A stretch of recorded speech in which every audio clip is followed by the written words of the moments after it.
Good morning. आज हम लोग BSSC inter level previous year question को देखेंगे और आज का जो सेट है 9 दिसंबर 2018 को ये एग्जाम में आया हुआ है।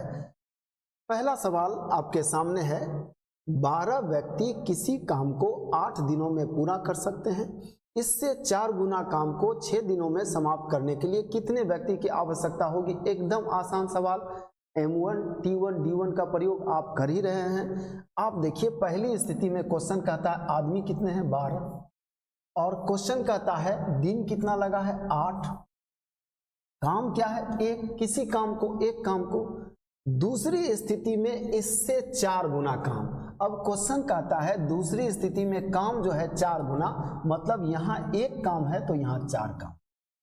फिर क्वेश्चन कहता है दूसरी स्थिति में दिन कितना चाहिए 6 और कितने आदमी की आवश्यकता होगी ये पूछ रहा है। x का मान बताना है, कुछ नहीं, आप इसको 6 से काट लीजिए। 6 दूना 12, 8 दूना 16, 16 चौक 64, x का मान 64। यही आपका आंसर है। दूसरी स्थिति में कितने आदमी की आवश्यकता होगी, 64 आदमी की आवश्यकता होगी 6 दिन में काम समाप्त करने के लिए। अगले क्वेश्चन, अगला सवाल, और अगला सवाल बहुत आसान सवाल है, लेकिन इस सवाल का प्रोसेस अगर हम लोग गुना भाग ज्यादा करेंगे तो वक्त अधिक लग जाएगा। हमारा प्रोसेस बढ़िया होना चाहिए ताकि कम से कम वक्त लगे। आइए कम से कम वक्त में इस क्वेश्चन को हम लोग कैसे बनाएंगे। क्वेश्चन बोला 15 लड़के और 10 लड़कियों का औसत वजन क्या है 32.6, यानी पूरे क्लास का औसत वजन क्या है 32.6। लेकिन क्वेश्चन कहता है लड़कों का औसत वजन 33 है तो लड़कियों का औसत वजन क्या है। ऐसे क्वेश्चन को हम लोग कैसे करेंगे, आइए देखिए। 32.6 ये किसका औसत है, आप कहेंगे पूरे क्लास का, जिसमें सभी लड़का और सभी लड़की शामिल है।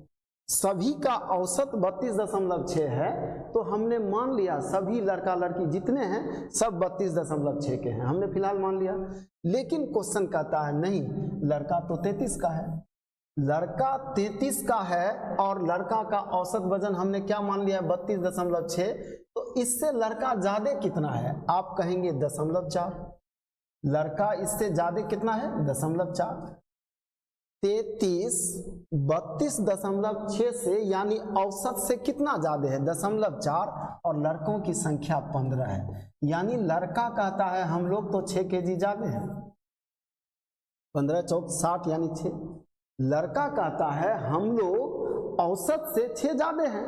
अगर लड़का का वजन औसत से 6 ज्यादा है तो लड़कियों का वजन औसत से 6 कम रखना होगा, तब तो औसत मेंटेन होगा। किसी का मान औसत से ज्यादा हो गया तो किसी दूसरे का मान औसत से घटाना होगा।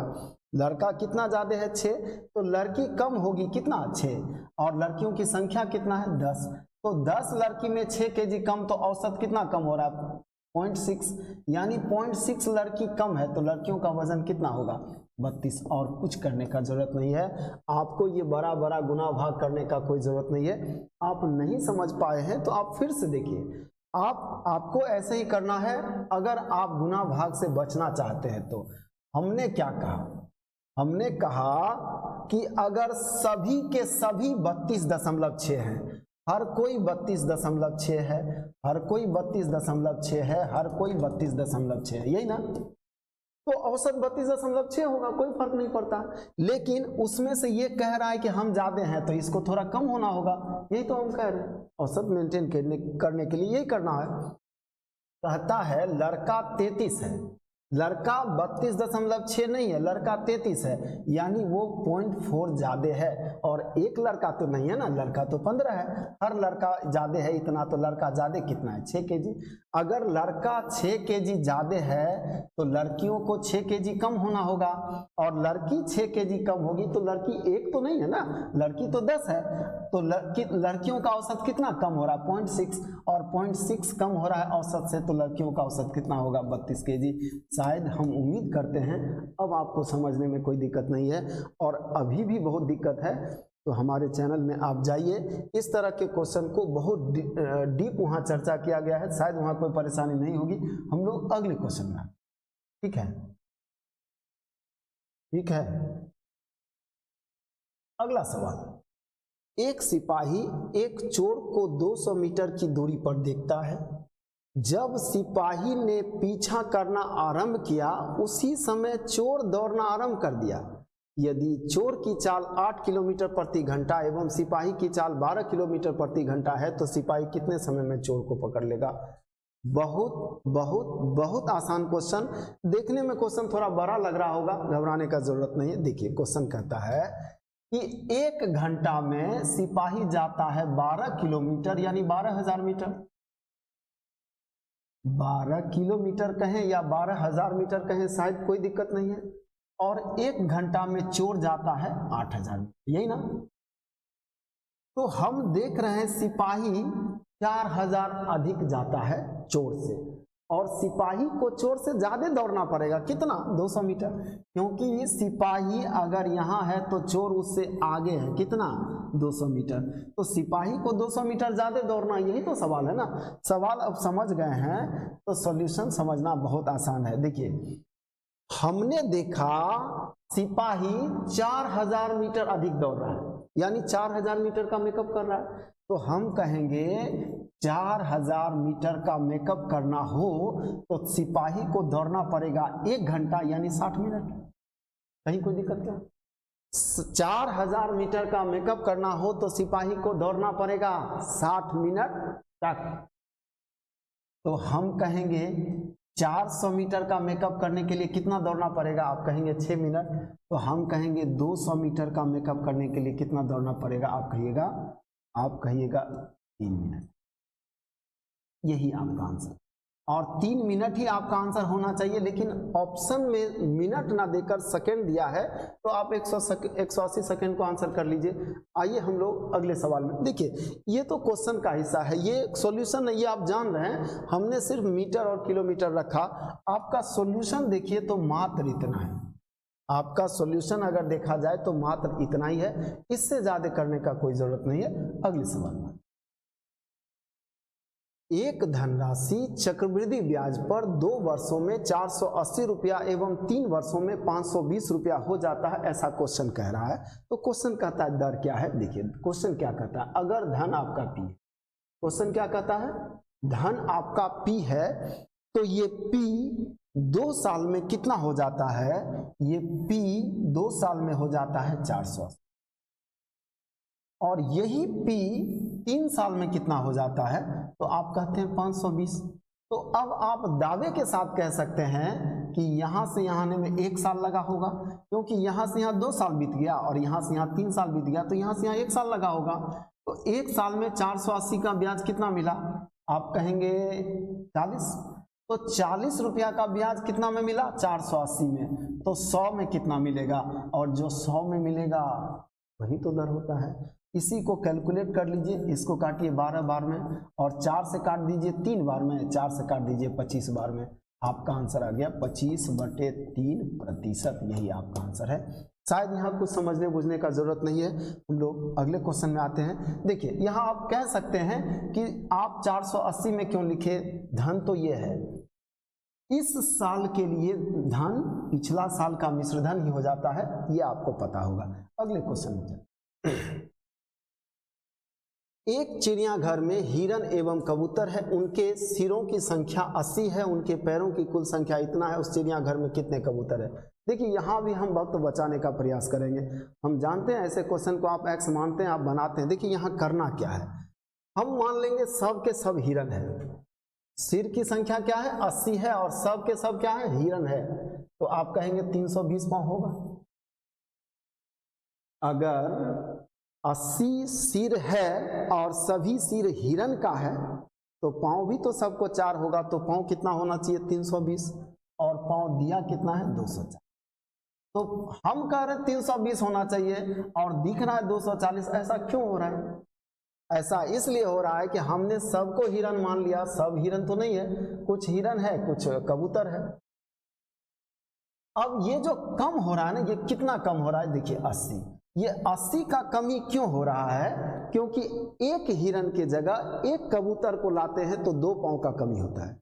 जैसे एक हिरन को इस समूह से हटाएंगे, क्योंकि सिर की संख्या फिक्स है, सिर तो 80 होगा, अब एक कबूतर को शामिल करेंगे तो एक हिरन को हटाना पड़ेगा, एक हिरन को निकालेंगे एक कबूतर को लाएंगे तो 2 पाँव का घाटा लगेगा। तो 2 पाँव से इसको भाग लगा दीजिए, पता चल जाएगा कबूतर की संख्या क्या होगी। कबूतर की संख्या 40 ही आपका है, और कबूतर 40 है तो आप हिरन भी 40 कहेंगे क्योंकि दोनों मिलकर 80 है। लेकिन अगर आप में से कोई इसको समझने में सक्षम नहीं हो पा रहे हैं तो आप x मानिए।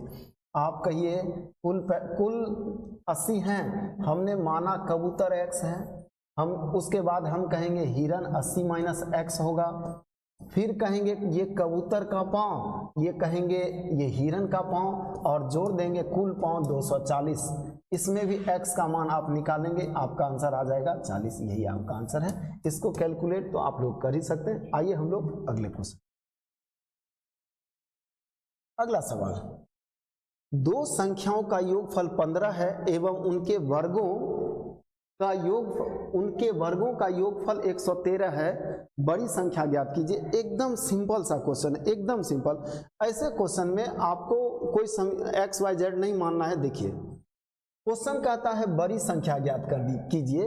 11 अगर बड़ी संख्या है तो दूसरा 4 होगा, क्योंकि दोनों का 2 संख्याओं का योगफल कितना है 15 है। तो एक संख्या अगर 11 है तो दूसरा 4 है। हम लोग ऑप्शन से चल रहे हैं, हम लोग कोई समीकरण नहीं ले रहे हैं, ऑप्शन से चलते हैं। ऑप्शन में हमने मान लिया पहला आंसर हमारा सही है, तो एक 11 होगा तो दूसरा 4 होगा। अब कहता इसके वर्गों का योगफल 113 होना चाहिए, और 11 का वर्ग करेंगे तो 113 से अधिक हो जाता है, तो ये आंसर नहीं होगा, क्योंकि 11 का वर्ग क्या हो जाता है 121, इससे अधिक हो गया। अब यहाँ आइए, एक संख्या 8 है तो दूसरे को 7 होना पड़ेगा 15 के लिए। अब इसका वर्ग कितना 64 और इसका वर्ग कितना 49, जोड़ के देखिए 113 आता है। मतलब यही आपका आंसर रह जाएगा, आगे चेक करने का जरूरत नहीं है। आइए हम लोग अगले क्वेश्चन। अगला क्वेश्चन बहुत आसान, लाभ और हानि का ये कॉमन क्वेश्चन है। इस तरह का क्वेश्चन बार बार आपको देखने को मिलेगा। एक दुकानदार ने 1 रुपया में 12 पेंसिल खरीदी। 20% लाभ पाने के लिए दुकानदार को 1 रुपया में कितनी पेंसिल बेचनी होगी। ऐसे क्वेश्चन में कभी कभी हम लोग कंफ्यूज होते हैं, हम लोग चले कहां से, स्टार्ट कहां से करें। देखिए क्या करना है, एक पेंसिल का दाम आप कहेंगे 1/12, 12 पेंसिल का दाम 1 रुपया है, तो क्या एक पेंसिल का दाम 1/12 नहीं होगा क्या? बहुत आसानी से आप कहेंगे ये होगा ही। यानी ये जो है वो क्रैमुल है, किसका? एक पेंसिल का। ये जो क्रैमुल है एक पेंसिल का, और इसको बेचना चाहते हैं हम 20% लाभ पर, तो इसको 120% में बेच दीजिए, आपका आंसर हो गया। इसको 120% में बेच दीजिए, ये आपका। ये क्या था? ये क्रैमुल था, और क्रैमुल को 20% लाभ पर बेचेंगे तो आपका भी क्रैमुल 120% हो जाएगा। तो हमने सिर्फ उसका 120% निकाल दिया, ये हमारा भी क्रैमुल होगा। आइए, 1 0 और 1 0 हटाएंगे, 12 और 12 को हटाएंगे तो 1/10 आएगा। यही हमारा आंसर है। 1/10 का मतलब आपने 1 रुपये में, आपको 1 रुपये में 10 पीस बेचना है और कुछ नहीं। अगले क्वेश्चन में, अब अगला क्वेश्चन लीजिए, अनुपात समानुपात का एकदम सिंपल सा क्वेश्चन, और हर सेट में अनुपात से क्वेश्चन है, 2-2 क्वेश्चन है। क्वेश्चन कहता है 380 के धनराशि को ए और बी में बांटना है और बांटते समय ए के हिस्से का 5वां भाग, ए के हिस्से का 5वां भाग ये बराबर है बी के हिस्से के 8वें भाग के, और इन दोनों, इसका और इसका रेशियो दिया हुआ है 4:5। और कुछ नहीं करना, बस इसको कैलकुलेट कर लेंगे। यहाँ ये 8 ऊपर चला जाएगा, 5 नीचे आ जाएगा, ये हो जाएगा 8a/5b बराबर क्या हो जाएगा 4/7। क्या ये 2 बार में नहीं कट जाएगा? कट जाएगा। अब देखिए 5 वहां जाएगा और 2 यहां जाएगा, तो क्या दिखाई देगा? a/b बराबर 5/14। अब a का मान 5, b का मान 14, तो कुल मान कितना? 19। a और b को जोड़ेंगे तो फिर टोटल राशि हो जाएगा, और टोटल राशि 19। अब 19 का मान दिया हुआ है कितना? 380। 19 का मान 380, तो 1 का मान 20 और 5 का मान 100। 1 का मान कितना हो जाएगा? 20। 1 का मान 20 निकला, तो 5 का मान बताना है, 5 का मान 100 होगा। ये आपका आंसर है। ए का हिस्सा क्या होगा, ए का हिस्सा 100, यही आपका आंसर है। आप लोग आइए अगले क्वेश्चन। फिर बहुत आसान सवाल, अगला सवाल भी आसान है, लेकिन इस क्वेश्चन में भी हम लोग अधिक वक्त देंगे। देखिए इस क्वेश्चन को करने के लिए हम लोग का बेहतर अप्रोच क्या होना चाहिए। क्वेश्चन बोला एक संख्या एवं उसके वर्गों का योगफल 240 है। वह संख्या क्या है? जैसे ही वह संख्या पूछे आप ऑप्शन पर आइए। पहला ऑप्शन 20 है, इसको 21 से गुना कर दीजिए। 21 गुना 20 इसके बराबर होता है? आप कहेंगे नहीं, उत्तर नहीं होगा। ये 15 है, इसको 16 से गुना कर दीजिए। 15 गुना 16 240 होता है, यही आंसर हो जाएगा और कुछ करने का। अब सवाल उठता है, आप कहेंगे कि क्वेश्चन कह रहा है कुछ और, आप कर रहे हैं कुछ और, आप उसको अगली संख्या से गुना कर रहे हैं। ऐसा क्यों कर रहे हैं? अगर आपके दिमाग में ये क्यों चल रहा है तो आइए अपने क्यों का जवाब ले लीजिए। संख्या मानिए x और उसमें जोड़ना क्या है? उसी का वर्ग। जोड़ना क्या है? उसी का वर्ग, और प्राप्त होगा 240। क्या x कॉमन लेंगे तो क्या x प्लस 1 दिखाई नहीं देगा क्या? आप कहेंगे जरूर दिखाई देगा। तो ये एक्चुअल में हो क्या रहा है? अगर संख्या x है तो उसको किससे गुना कर रहे हैं? x प्लस 1 से, यानी अगली संख्या से। x के बाद अगली संख्या क्या होगी? x plus 1। तो हमने हर ऑप्शन को अगली संख्या से गुना कर दिया और जो 240 लाए वही आंसर हो गया। और यहाँ आपको वक्त लगेगा, यहाँ आप गुणनखंड द्विघात तोड़ने लगेगा, आपको बहुत वक्त लगेगा। इस वक्त से बचने के लिए आपको ध्यान में रखना है कि ऐसे क्वेश्चन में होना तो लास्ट में वही है, तो अभ्यास में आप रहिएगा तो ये काम आप आसानी से कर पाइएगा। अन्यथा वक्त दीजिएगा और एग्जामिनेशन हॉल के बाद निकलिएगा तो आप कहिएगा थोड़ा और वक्त मिलता तो सब क्वेश्चन कर लेते। थोड़ा और वक्त नहीं मिलने वाला है, जो वक्त है सबके लिए है, उसी वक्त में सबसे बेहतर करना है, बस ये ध्यान रखना। आइए अगले क्वेश्चन। 3 वर्ष पूर्व पिता की उम्र पुत्र की उम्र की 9 गुनी थी, जबकि आज से 6 वर्ष बाद पिता की उम्र पुत्र की उम्र की तिगुनी हो जाएगी। पिता की वर्तमान उम्र ज्ञात कीजिए। यहाँ भी कोई हम लोग समीकरण नहीं लेने वाले हैं, कोई XYZ नहीं। हम कहेंगे ये 9:1 का अनुपात था कब? आज से 3 साल पहले। ये अगर आज है तो आज से 3 साल पहले का बात है ये, है ना। और आज से 6 साल बाद का बात क्या हो रहा है? कहता है आज से 6 साल बाद रेशियो ये होगा, यही ना। तो अंतर देखिए, यहाँ 6 का दिख रहा है और यहाँ अंतर ही नहीं दिख रहा है। तो इस अंतर को बराबर करने के लिए आप क्या करेंगे? सबसे पहले यहाँ का डिफरेंस कितना है? 8, और यहाँ का डिफरेंस क्या है? 2। यहाँ का डिफरेंस क्या है? 8, और यहाँ का डिफरेंस क्या है? 2। तो इस 2 को भी 8 बनाना है, तो इसको 8 बनाने के लिए 4 से गुना कर दीजिए, अंतर 8 हो जाएगा।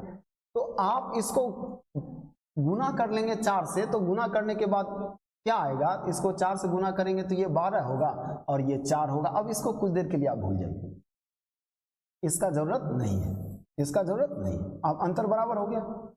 अब यहां देखिए, यहां इसका अंतर 3 है, 3 बड़ा है, और इसका भी अंतर, ये 3 अधिक है, और अंतर 3 है, अंतर 3 है, और अंतर है कितना? यहां से यहां के बीच का अंतर 9 साल है। यहां से यहां के बीच का अंतर कितना? यहां से यहां के बीच का अंतर 9 साल है। 3 का वैल्यू क्या है? 9 साल। तो इस 9 का वैल्यू कितना होगा? 3 का वैल्यू 9, तो 9 का वैल्यू कितना होगा? आप कहेंगे 27। यानी उस समय पिताजी 27 साल के थे। आज से 3 साल पहले पिताजी 27 साल के थे, तो आज पिताजी कितना के होंगे? इसमें 3 जोड़ देंगे, ये आज का उम्र निकलेगा 30 साल, जो शायद किसी ऑप्शन में नहीं है, ऑप्शन गलत टाइप हो गया है। इसका आंसर होगा 30 साल। पिताजी आज कितने के हैं? 30 साल के। अगर क्वेश्चन पूछता आज से 6 साल बाद पिताजी कितने के होंगे, तो आपका आंसर 36 होता। ये आपका आंसर है। आइए हम लोग अगले क्वेश्चन में, या अगर आप चाहें इस बात को समझने में दिक्कत है तो आप समीकरण लिखिए, हम समीकरण लिख देते हैं, कुछ हर्ज नहीं है। समीकरण लिखना है तो लिखिए। हम मान लेते हैं 3 साल पहले पिताजी 9x के थे और पुत्र x का। आज क्या होगा? ये आज का उम्र होगा। आज इसको अलग से लिख देते हैं, आज का उम्र ये होगा, और क्लियर हो जाए। 9x plus 3 x plus 3। अब लिख देते हैं 6 वर्ष बाद। 6 वर्ष बाद क्या होगा, तो हम लिखेंगे 9x प्लस 6 वर्ष बाद 9 हो जाएगा, इसमें 6 जोड़ देंगे, ये क्या हो जाएगा x प्लस 9। ये 9x प्लस 3 प्लस 6 भी लिख सकते थे, कोई फर्क नहीं पड़ता, इतना तो आप समझ ही रहे हैं। अब यही और इस उम्र में रिलेशन है, यही दिया हुआ है 9x प्लस 9 बटे x प्लस 9 का मान दिया है 3:1, ये दिया हुआ है। x का मान निकालेंगे, आंसर आएगा क्या, यहाँ ज्यादा वक्त लगता हुआ नहीं दिख रहा है, तो ज्यादा वक्त हमारे पास नहीं है, ये ज्यादा वक्त हम लोग नहीं देंगे। अगले क्वेश्चन में आते, चीनी का प्रति केजी मूल्य बढ़कर 20 रुपया से 25 रुपया हो गया, मतलब 20 रुपया से बढ़कर 25 रुपया हो गया। चीनी की खपत में कितने % की कमी की जाए ताकि चीनी के खर्च में कोई परिवर्तन ना हो। चीनी पर पहले आप 20 रुपया खर्च कर, आज 25 रुपया, बस इतना ही बात है ना। आपका खर्च क्या था 20 रुपया, अब दुकानदार कह रहा है कि नहीं 25 रुपया लाओ, तो आप 25 देंगे तो उतना ही सामान मिलेगा। पहले 20 रुपया में 1 केजी आप लाते थे, दुकानदार बोलेगा कि अब 1 केजी चाहिए तो 25 रुपया लाओ। आप कह रहे हैं हमारे पास 25 रुपया नहीं है, हमारे पास तो 20 रुपया है, क्योंकि क्वेश्चन कहता है खर्च ना बदले, खर्च पूर्ववत रहे, खर्च पहले जैसा रहे, मतलब आप वही 20 रुपया खर्च करना चाहते हैं। तो आप चाहते हैं कटौती कितना हो, आप चाहते हैं कटौती कितना हो 5 रुपये का, 5 रुपये का कटौती कर रहे हैं, तो आप कितना % कटौती कर रहे हैं, आप जितना % आप उसका रुपया काट लीजिएगा, दुकानदार उतना ही % चीनी काट लेगा। तो चीनी में कितना % की कमी हो गया, निकल गया, 5 से काट दीजिए 5 बार में, 5 से काट दीजिए 20 बार में, ये आपका आंसर है। आपको चीनी के खपत में कितने % की कमी करनी होगी, 20%। अगले क्वेश्चन, निम्नलिखित में सबसे बड़ा भिन्न क्या है, कौन सा है। देखिए, जब भी ऐसा हो 1/2, 2/3, 3/4, 4/5 या 15/16, 21/22 या 99/100, आप हम दिखाना क्या चाह रहे हैं, दिखाना चाह रहे हैं यहाँ 1 का डिफरेंस है, यहाँ भी 1 का डिफरेंस है, यहाँ भी 1 का डिफरेंस है, यहाँ भी 1 का डिफरेंस। तो जब ये डिफरेंस समान हो तो उसका संख्या जितना बड़ा होगा भिन्न उतना ही बड़ा होगा। जैसे हम कहना ये चाह रहे हैं, कुछ इसको कम कर लें हम, देखिए इतना ही आप देखिए, यहाँ 4 संख्या है ना, सबसे बड़ा ये होगा, फिर ये होगा, फिर ये होगा, फिर ये होगा, क्यों, डिफरेंस सबका सेम है। देखिए 1 का अंतर है, 1 का अंतर है, 1 का अंतर है, 1 का अंतर है। इस स्थिति में जो संख्या बड़ा है वही हमारा आंसर हो जाएगा, वही भिन्न बड़ा हो जाएगा। और ऐसे जानते भी हैं 4/5 का मान 80% होता है, 3/4 का मान 75% होता है, 2/3 का मान लगभग 66.66% होता है, अब ये 50% होता है। तो आपने देखा ना ये बड़ा है, या फिर भाग लगाइए, दशमलव में लाइए, तो इस स्थिति में यहाँ देखिए ये 7/8 है, 1 का अंतर, 13/14 है, 1 का अंतर, और 9/14 है, 5/7 है, 2 का अंतर। तो जहां डिफरेंस कम है ये आंसर होगा, तो आंसर ये है। और इन दोनों में कौन सा आंसर होगा, तो सीधा कह देंगे 13/14 हमारा आंसर होगा। अब ऐसे भी देखिए 13/14 और 9/14 में 13/14 बड़ा होगा। अगर आप चाहें तो इसको भी 14 बना लीजिए, इसको गुना कर दीजिए 2 से, गुना 2। अब देखिए यहाँ भी नीचे 14 है, देखिए इन दोनों में बड़ा तो ये होना ही होना है। और यहाँ देखिए सब के नीचे 14 है, 14 14 14, यहाँ है 13, यहाँ है 10, यहाँ है 9, कौन सा बड़ा होगा आपका। आप बिना कुछ कैलकुलेशन के कह पाइएगा कि आंसर होगा 13/14, और कुछ नहीं करना। अन्यथा सबका मान दशमलव में लाइए, फिर आंसर लाइए, थोड़ा सा वक्त लगेगा, या फिर इसको गुना यहाँ कीजिए, कोई जरूरत नहीं है इस स्थिति में। आगे कंडीशन कुछ और होगा तो देखा जाएगा। अगले क्वेश्चन, मोहन 2 कुर्सियां 620 रुपये प्रति कुर्सी की दर से बेचता है, उससे एक कुर्सी पर 20% की हानि होती है, दूसरे कुर्सी पर 20% का लाभ होता है, समग्र लेन देन में कितने % का लाभ होता है। ऐसे क्वेश्चन में हमेशा हानि होती है। विक्रय मूल्य बराबर दिया है, विक्रय मूल्य दोनों का कितना है 620, विक्रय मूल्य बराबर हो ऐसे क्वेश्चन में तो हमेशा हानि होगा। और कितना हानि होगा, जितना आपका लाभ हानि दिया हुआ है उतना गुना बटा 100। जैसे 20% लाभ है और 20% हानि है तो 20 गुना 20/100 ये आपका आंसर है। 4% हानि ये क्या होगा 4% हानि। शायद ये बात आप लोग जानते हैं, बहुत कॉमन है। हम लोग अगले क्वेश्चन में। अगला सवाल फिर वही समय और काम का और M1 T1 D1 से रिलेटेड। आपने देखा होगा पहला सवाल भी यही था। आज का पहला सवाल भी M1 T1 D1 से रिलेटेड और ये भी सवाल वही है, यानी एक ही सवाल एक ही एग्जाम में दो बार आ रहा है।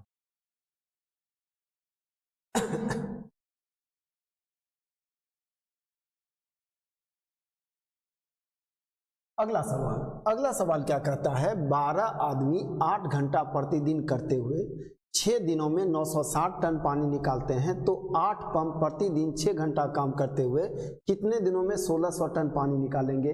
आपने देखा पहला सवाल भी यही था, M1 T1 D1 से रिलेटेड, और आप देखिए ये 14वां सवाल भी वही है, यानी एक ही एग्जाम में एक ही सवाल दो बार पूछ रहा है, सिर्फ डिजिट बदल के। देखिए यहां क्या कहता है, 12 पंप, यानी जहां 12 आदमी हम लोग लिख रहे थे वहां 12 पंप कह रहा है। 12 आदमी 8 घंटे प्रतिदिन कार्य करते हुए 6 दिनों में क्या करते हैं, 960 टन पानी निकालते हैं। फिर क्वेश्चन कहता है 8 पंप 6 घंटा प्रतिदिन करते हुए कितने दिनों में, डी दिनों में क्या करना है, काम दिया है 1600 टन पानी निकाल। ये क्वेश्चन सिर्फ डी का मान निकालना है और कुछ नहीं है। और ये 8 और 6 तो कॉमन ही, लिखने का भी जरूरत नहीं था। अब आइए 12 8 96, ये 80 बार में कटेगा और 80 से सीधा दिख रहा है ये 20 बार में कटता हुआ। 20 को यहाँ भेज दीजिए, डी का मान 20 होगा और कुछ नहीं, यानी आपका आंसर होगा 20। अगले क्वेश्चन में आइए। अब अगला क्वेश्चन, ये सवाल बहुत बार पूछा गया है।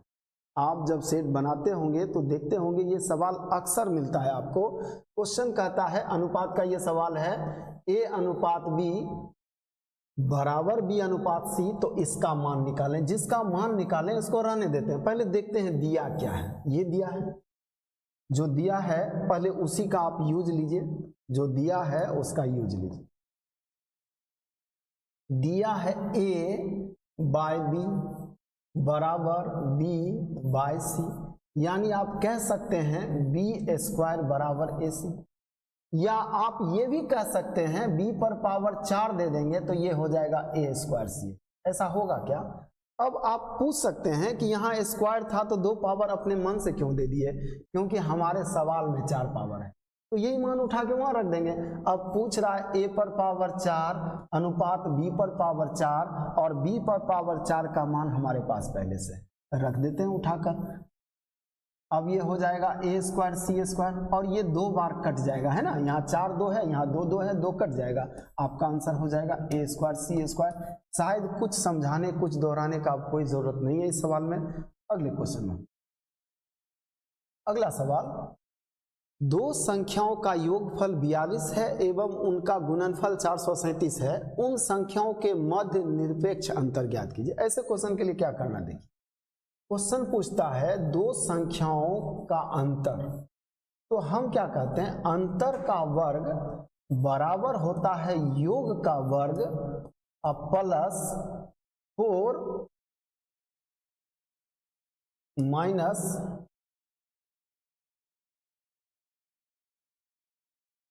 -4xy के, और इसका मान आपको दिया हुआ है और इसका मान आपको दिया हुआ है। इसका मान आसानी से निकल जाएगा। x प्लस वाई का मान 42 और 42 का स्क्वायर आपको लिख देना है, माइनस कितना 4 गुना 437, 42 का स्क्वायर होगा 1784 और यहाँ होगा 1748। अंतर कितने का होगा, 36 का, और ये किसके बराबर है, x माइनस वाई के वर्ग के, तो x माइनस वाई का मान 6 होगा। यही पूछ रहा है 2 संख्याओं का अंतर कितना है, डायरेक्ट अंतर निकल जाएगा। दोनों संख्या निकालने का कोई जरूरत नहीं है, संख्या निकालने लगेंगे वक्त लग जाएगा। अगले क्वेश्चन, वह संख्या ज्ञात कीजिए जिसमें 15 से गुना करने पर गुणनफल उस संख्या से 112 अधिक होगा। वह संख्या ज्ञात कीजिए जिसमें 15 से गुना करने पर गुणनफल उस संख्या से 112 अधिक होगा। एक संख्या लीजिए x, इसको 15 से गुना करते हैं ना तो ये अधिक हो जाता है, किससे? उसी संख्या से। कितना अधिक हो जाता है? ये संख्या इस संख्या से अधिक हो जाता है। कितना? दिया हुआ 112, यानी अंतर दिया हुआ 112 का। या आप कह सकते हैं 14x का मान 112, x का मान 7 होगा। आपका आंसर 7 होगा। आपका आंसर 7 होगा। ये आपका आंसर। देखिए क्वेश्चन कहता है वह संख्या ज्ञात कीजिए जिसमें 15 से गुना करेंगे। तो एक कोई संख्या है और उसको 15 से गुना करेंगे तो जाहिर है ये बड़ा होगा। अब ये संख्या इस संख्या से बड़ा है, कितना? 112। तो इसमें 112 जोड़ देंगे तो क्या दोनों बराबर होगा? यही हमने समझाने का प्रयास किया। आइए अगला क्वेश्चन लीजिए। एकदम सिंपल सा यहाँ फॉर्मूला लगाना है। ये देखिए ये क्या है? ये a स्क्वायर है, ये 2ab है, ये b स्क्वायर है। तो आप कह सकते हैं a प्लस b का होल स्क्वायर है, जहां a का मान 1.7 है और b का मान 1.3 है। इसको जोड़ेंगे तो ये कितना हो जाएगा? 3 का स्क्वायर। आपका आंसर क्या हो जाएगा? 9। ये आपका आंसर है। शायद यहाँ कुछ समझने समझाने का जरूरत नहीं है। अगले क्वेश्चन में आते हैं। पहली विषम अभाज्य संख्या। आपने बार बार क्वेश्चन देखा होगा, पहली सबसे छोटी अभाज्य संख्या, तो आपका आंसर 2 होता था। सबसे छोटी अभाज्य संख्या, आपका आंसर क्या है? 2। लेकिन क्वेश्चन बोला पहली विषम अभाज्य। अभाज्य होना चाहिए लेकिन विषम होना चाहिए, तो आपका आंसर क्या होगा? 3। क्योंकि देखिए अभाज्य शुरू होता है 2 से। 2, 3, 5, 7, 11। तो सबसे छोटी अभाज्य संख्या तो आंसर 2 होगा, और सबसे छोटी विषम अभाज्य तो आंसर 3 होगा, क्योंकि ये विषम नहीं है। विषम तो यहां से चालू होगा ना। अगले क्वेश्चन में अगला सवाल। 3 संख्याओं का योगफल 154 है।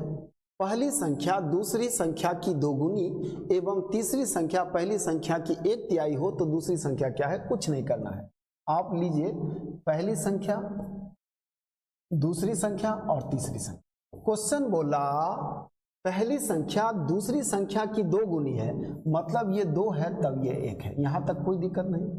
फिर क्वेश्चन कहता है तीसरी संख्या पहली संख्या की, यहां कॉमा होना चाहिए, तीसरी संख्या पहली संख्या की 1/3 हो। तीसरी संख्या जो है पहले का 1/3 है।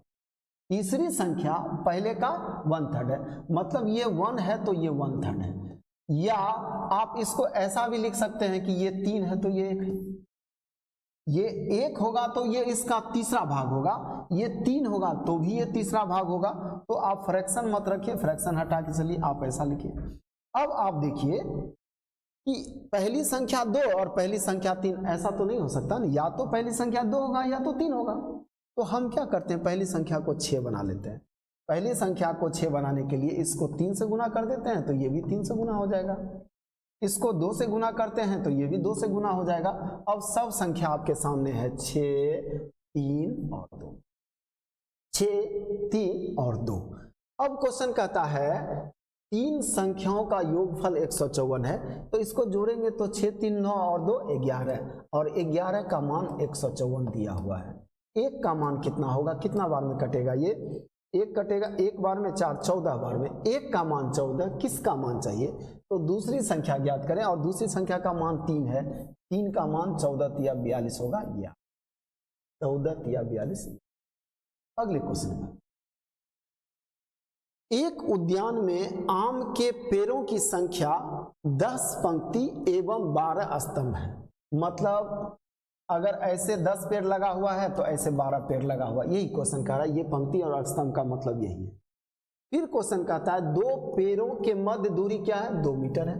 2 पेड़ों के मध्य दूरी क्या है? 2 मीटर है। एक उद्यान की सीमा की सभी भुजाओं से 1 मीटर की रिक्ति है, उद्यान की लंबाई क्या होगी? देखिए क्वेश्चन क्या कहता है। क्वेश्चन सबसे पहले समझ लीजिए क्वेश्चन यहाँ क्या कहता है। क्वेश्चन कहता है कि एक उद्यान है जहां पेड़ इस तरह लगा हुआ, पेड़ इस तरह लगा हुआ। यहाँ 12 पेड़ है तो यहाँ 10 पेड़ है, यही ना। और क्वेश्चन कहता है जहाँ पेड़ लगा हुआ है ना उसके बाद भी 1 मीटर जगह चारों ओर छोड़ना है, यही क्वेश्चन कहता है। तो क्वेश्चन कहता है ये जो उद्यान है इसका लेंथ और चौड़ाई कितना है, पूछ क्या रहा है लंबाई। हमको लंबाई बताना है, चौड़ाई नहीं। लंबाई चौड़ाई हम लोग दोनों बता सकते हैं, जब निकालेंगे तो दोनों निकलेगा, लेकिन जरूरत सिर्फ लंबाई का है, समझने का कोशिश कीजिए।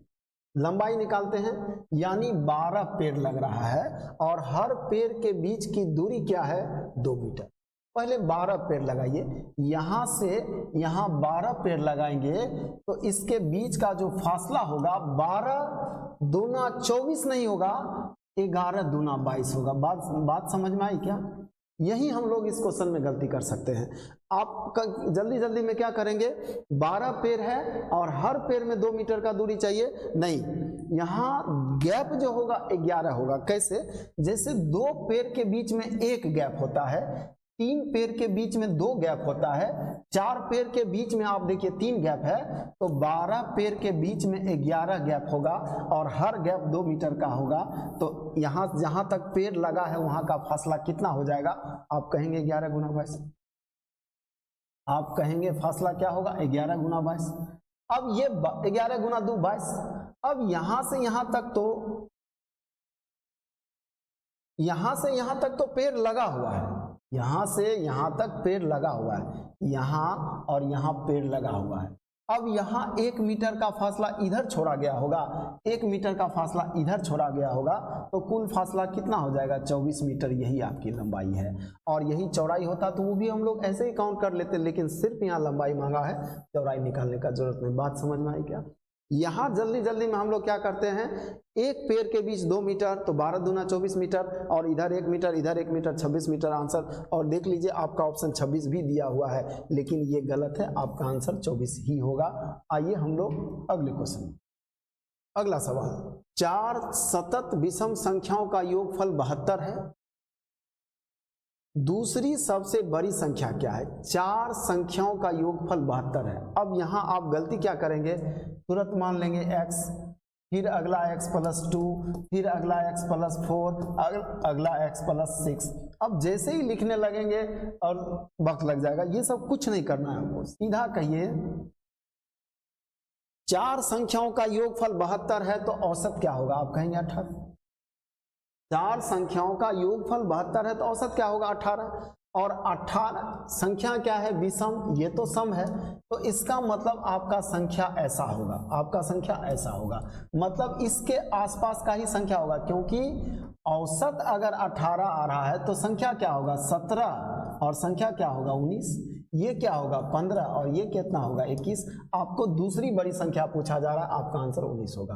क्वेश्चन क्या पूछ रहा है, दूसरी सबसे बड़ी संख्या ज्ञात करें, तो सबसे बड़ी संख्या 21 और उसके बाद क्या है 19, यही आपको चाहिए। इससे ज्यादा वक्त नहीं देंगे, संख्या मानेंगे वक्त लगेगा। अगले क्वेश्चन, राम अपनी घड़ी 20% की हानि पर 320 रुपया में बेची, 20% का लाभ प्राप्त करने के लिए घड़ी का विक्रय मूल्य। एकदम सिंपल क्वेश्चन, 320 में बेचना चाहते हैं और 20% के नुकसान में, तो हम 80% में बेच रहे हैं और इच्छा है इतना में तो हम बेचें, इच्छा हमारा 20% लाभ पर बेचने का, तो 120% में बेच दीजिए, 20% का लाभ हो जाएगा, काम खत्म है। 320 बटे 80 गुना क्या 120, ये 4 बार में काट दीजिए, 8 चौक 32 और बर चौक 48, 480 रुपया में बेचने का जरूरत है अगर 20% का लाभ हमको चाहिए तो। अगले क्वेश्चन में आते हैं। अब देखिए बहुत अच्छा सवाल, और इस तरह का क्वेश्चन बिहार के एग्जाम में अक्सर पूछता है। आप प्रीवियस ईयर के क्वेश्चन को देखिए, आपको ये सवाल एक बार नहीं कई एक बार मिलेगा। क्वेश्चन क्या कहता है, एक टोकरी के फूल प्रति मिनट 2 गुना हो जाता है, मतलब हर अगला मिनट 2 गुना हो जाता है, यानी 20 मिनट में अगर x फूल है तो 21वें मिनट में 2x फूल हो जाएगा और 22वें मिनट में 4x फूल हो जाएगा, 23वें मिनट में ये 8x फूल हो जाएगा। ये क्वेश्चन कहता है। क्वेश्चन आप समझ गए? अब क्वेश्चन समझ गए तो 70% काम तो ऐसे ही हो गया, आंसर करना तो बहुत सिंपल सा बात हो जाएगा। क्वेश्चन कहता है एक टोकरी के फूल प्रति मिनट 2 गुने हो जाते हैं एवं वह टोकरी 1 घंटे में भर जाती है, यानी 60 मिनट में भर जाती है। तो क्वेश्चन कहता है 1/16वां भाग भरी हुई कब थी, वो समय बताना है। आप जानते हैं कि 60 मिनट में एक टंकी टोकरी भर गया है, 1 घंटा में टोकरी भर गया है, तो 59 मिनट में उससे आधा होगा। यही तो अभी हमने समझाने का कोशिश किया है कि 59 मिनट में अगर x फुल होगा तो 60 में उससे डबल होगा। इसको 2 से गुना कर दीजिए, क्या इसका 2 गुना ये नहीं है? तो 58 मिनट में क्या होगा, इसका आधा होगा 1/4। 57 मिनट में क्या होगा 1/8, और 56 मिनट में क्या होगा 1/16। ये तो बिना पेन लगाए भी आप ला सकते थे, समझाने के लिए हमको पेन लगाना पड़ा, क्या जरूरत है क्या? अगर हम कहें 56 मिनट में x फुल तो 57 मिनट में इससे दुगना होगा, तो क्या इससे दुगना ही है कि नहीं है? आप कहेंगे है, इससे दुगना ही है कि नहीं? इससे दुगना, जैसे समय आगे जा रहा है दुगना हो रहा है, तो जब समय जब पीछे ले जाएंगे तो हाफ होगा कि नहीं होगा? ये तो क्वेश्चन करना था, यानी 56 मिनट में 1/16वां भाग टोकरी होगा। अगले क्वेश्चन में, अगला क्वेश्चन है कितने वर्षों में 1000 रुपये की धनराशि 10% वार्षिक चक्रवृद्धि ब्याज की दर से 14,641 रुपया हो जाएगी? पेन नहीं लगाएंगे 100 क्वेश्चन में। इस क्वेश्चन में जैसे ही हमने 46-41 देखा ना, हम आंसर कर देंगे 4 वर्ष, क्योंकि जब भी हम ऑफलाइन बैच में चक्रवृद्धि ब्याज पढ़ाते हैं हम ये बताते हैं 10% के दर से 2 साल का चक्रवृद्धि ब्याज 21, 3 साल का 33.10 और 4 साल का 46-41, 46.41% ये होता है। तो जैसे ही हमने 46-41 देखा हम कह देंगे कि 4 साल होगा, और कुछ जरूरत नहीं है। अगर ये आपको पता नहीं है तो आप ये कीजिए, आप देखिए आपका मिश्रधन कितना है, हम काम वही करेंगे। मिश्रधन इतना है 1 4 6 4 1, और मूलधन कितना है इतना। ये 4 साल में हुआ है ना, तो 1 साल में लाने के लिए आप क्या कीजिए 1/4 पावर दीजिए, और 1/4 पावर दीजिएगा तो ये 11 हो जाएगा, ये 10 हो जाएगा, और 10 से 11 1 साल में हो रहा है तो रेट 10% हो रहा है। इतना भी करने का कोई जरूरत नहीं, सब तो याद होना चाहिए। अगर आप कॉम्पिटिटिव स्टूडेंट हैं तो 5% के दर से और 4% के दर से 4 टर्म का ब्याज आपको जरूर याद होना चाहिए, नहीं तो आपका वक्त ज्यादा लगेगा एग्जाम में। अगले क्वेश्चन में पानी एवं दूध, देखिए इस क्वेश्चन में भी आप क्या करते हैं और हम क्या करके दिखाएंगे। पानी एवं दूध के 27 लीटर मिश्रण में पानी और दूध का अनुपात 5:4 है। यदि मिश्रण में 3 लीटर पानी मिलाया जाए तो परिणामी दूध और परिणामी मिश्रण में पानी और दूध का अनुपात क्या होगा, हमको बताना है। ऐसे क्वेश्चन में आप क्या करते हैं, हम सबसे पहले वही कर देते हैं। आप सबसे पहले इसका आप मान निकालते हैं। कैसे? आप लिखते हैं 27 लीटर, रेशियो क्या 5 और 4 का, तो 5 4 9, 9 का मान 27, 1 का मान 3, 5 तिया 15 और 4 तिया। आप रेशियो निकालते हैं 15 और 12 का। अब क्वेश्चन कहता है 3 लीटर पानी मिलाते हैं, तो 3 लीटर पानी मिलाएगा तो ये 18 हो जाएगा, ये 12। रेशियो क्या हो जाएगा 4 तिया 4 से नहीं कटेगा, 6 दूना 12, 6 तिया 18, 3 2। आपका आंसर 3 2 होगा। इतना ये हालांकि शॉर्ट टेस्ट है, लेकिन इससे भी अगर कम वक्त लगे तो क्या दिक्कत है, इससे भी कम वक्त देंगे। आप आइए देखिए हम क्या कहेंगे, 5 4 9 ये आनुपातिक वैल्यू है और ये एग्जैक्ट मान है। 5 और 4 ये किसको दिखाता है, टोटल मिश्रण को। अरे ये 5 दिखाता है पानी को, 4 दिखाता है दूध को, तो 5 और 4 किसको दिखाता है, मिश्रण को। तो 9 आनुपातिक वैल्यू है और उसका एग्जैक्ट मान कितना है 27। यानी हम कहेंगे 27 का मान 9 तो 3 का मान 1, 27 का मान 9 तो 3 का मान 1, तो इसमें 1 ही तो बढ़ा रहे हैं, तो ये कितना हो जाएगा 6 4। 6 4 को 3 2 नहीं कहेंगे क्या, 6 4 को 3 2 नहीं कहेंगे क्या। थोड़ा सा अपना अप्रोच आपको चेंज करना है, हर जगह 2 सेकेंड बचाने का प्रयास करना है, दूसरों से आगे निकलना है। तो आइए हम लोग अगले क्वेश्चन को देखें। अगला सवाल, 18 से 36 तक की सम संख्याओं के वर्गों का योगफल क्या है। बहुत मुश्किल क्वेश्चन, मुश्किल नहीं, समय अधिक लगेगा। ऐसे क्वेश्चन को करने में। देखिए यहाँ क्वेश्चन कह क्या रहा है, क्वेश्चन कह रहा है 18 का वर्ग प्लस 20 का वर्ग अब प्लस 22 का वर्ग इसी तरह 36 का वर्ग, ये आपको चाहिए। तो आप क्या कीजिए, आप अपने मन से इसके साथ लगा दीजिए क्या, 16 का वर्ग, 14 का वर्ग और यहाँ 2 का वर्ग, ये अपने मन से आप कर दीजिए। अब है क्या कि ऐसे क्वेश्चन को करने के लिए इसका कोई फॉर्मूला आपके पास नहीं है। फॉर्मूला के रूप में कब दिखाई देगा, देखिए आप यहां से 2 स्क्वायर कॉमन ले लीजिए, आप यहां से 2 स्क्वायर कॉमन ले लीजिए। अब आपको फॉर्मूला दिखने लगेगा, यहां दिखेगा 1 का स्क्वायर, फिर आगे चलकर दिखेगा 2 का स्क्वायर, ये हो जाएगा 7 का स्क्वायर, ये हो जाएगा 8 का स्क्वायर, और अब यहाँ हम रेड कलर कर देते हैं, ये हो जाएगा 9 का स्क्वायर, 10 का स्क्वायर और अप टू 18 का स्क्वायर। ठीक है, अब देखिए यहाँ क्या करना है, आपको ध्यान रखना है कि यहाँ से यहाँ तक आप अपने मन से जोड़े हैं और आपके क्वेश्चन में मात्र इतना ही है ना, तो आपको इतना का ही मान देना है। तो आप क्या कीजिए, टोटल का मान दीजिए, टोटल का हल कीजिएगा तो क्या आएगा, फॉर्मूला होता है n इंटू n प्लस 1 और 2n प्लस 1 बाय 6, यही फॉर्मूला होता है ना। तो n का मान एक बार क्या रख दीजिए 18, फिर एक बार फॉर्मूला रखिएगा 8, ताकि ये घटाना भी है आपको, क्योंकि ये तो आपने अपने मन से लाया आपने, तो यही फॉर्मूला हम रख देते हैं यहाँ डायरेक्ट। देखिए कैसे आप रखिएगा 18 गुना क्या 18 प्लस 1 19 गुना क्या 18 दूना 36 प्लस 1 37 और बटा क्या 6, और उसमें घटाएंगे क्या यहाँ तक घटाएंगे, तो इसके लिए फॉर्मूला क्या लाएंगे, इसके लिए फॉर्मूला लाएंगे, यहां लिखेंगे 8 दूना 16, 8 दूना 16 1 17, पहले लिखिए 8 1 9, 8 दूना 16 1 17 बटे 6।